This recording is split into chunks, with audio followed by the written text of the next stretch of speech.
পিঞ্জিরাটা আছে না, এই পিঞ্জিরার মধ্যে কয়টা অস্থি জানো? এই পিঞ্জিরার মধ্যে মোট 25টা অস্থি বা 25টা হাড় থাকে। এখন হাড়গুলো হিসাবটা একটু নিয়ে নেই। এইটার মধ্যে দুই ধরনের হাড় থাকে।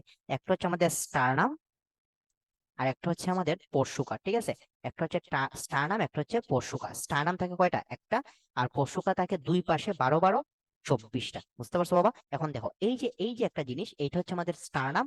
আর এই যে এইগুলো হচ্ছে কিটা, এগুলো হচ্ছে আমাদের পরশুকা। এখন আমরা স্টার্নামটা একটু দেখি।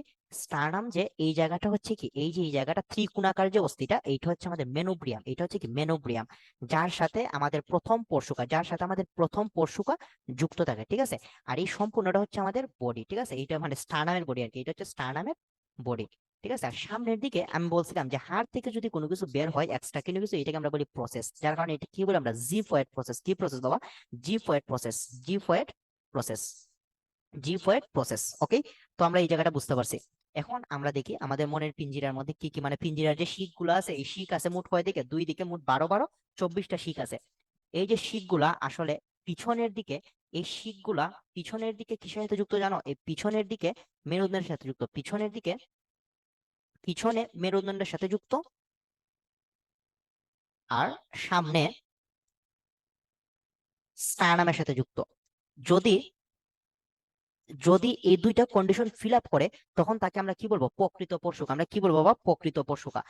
এই শর্ত ফিল আপ করে মাত্র 1 থেকে 7, মানে 1 থেকে 7 জোড়া, প্রথম থেকে 7 পর্যন্ত এরা সবাই কি মানে এই শর্তটা ফিল আপ করে। এরা পিছনে মেরুদণ্ডের সাথে যুক্ত, আর সামনে কি? সামনে হচ্ছে এরা আমাদের স্টার্নামের সাথে যুক্ত। বুঝা গেছে? আর প্রথম পরশুকা কার সাথে যুক্ত? আমাদের মেনোব্রিয়ামের সাথে যুক্ত। বুঝতে পারছি ভাই? তোমরা এটা বুঝতে পারছি। আর এখন বাকিরা কি দোষ করলো? বাকিরা দোষ করছে এইটাই, যেমন 8 9 এবং 10, এই যে তিনটা আছে না, এই তিনটা এটা ঠিক আছে, এরা পিছনে মেরুদণ্ডের সাথে যুক্ত, সামনে তারা স্টার্নামের সাথে যুক্ত। বাট এরা কি করছে? এরা একটা কোস্টাল কার্টিলেজ গঠন করছে। এই যে কোস্টাল কার্টিলেজ, এই যে কোস্টাল কার্টিলেজ এক ধরনের তরুণাস্থি। এটা কি? এক ধরনের তরুণাস্থি।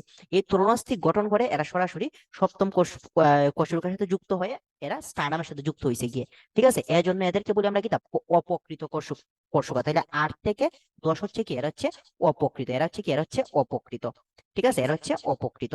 ওকে, আর বাকি যে আছে আমাদের 11 এবং 12, এই দুইটা কি? এই দুইটা হচ্ছে বাসমান। কেন বাসমান? এরা দেখো পিছনের দিকে ঠিকই আছে, মেরুদণ্ডের সাথে যুক্ত আছে, কিন্তু সামনে কি এরা কোনো কিছুর সাথে যুক্ত আছে? কোনো কিছুর সাথে যুক্ত না। এরা কি? ভাসমান। এই দেখো, এরা কি? ভাসমান।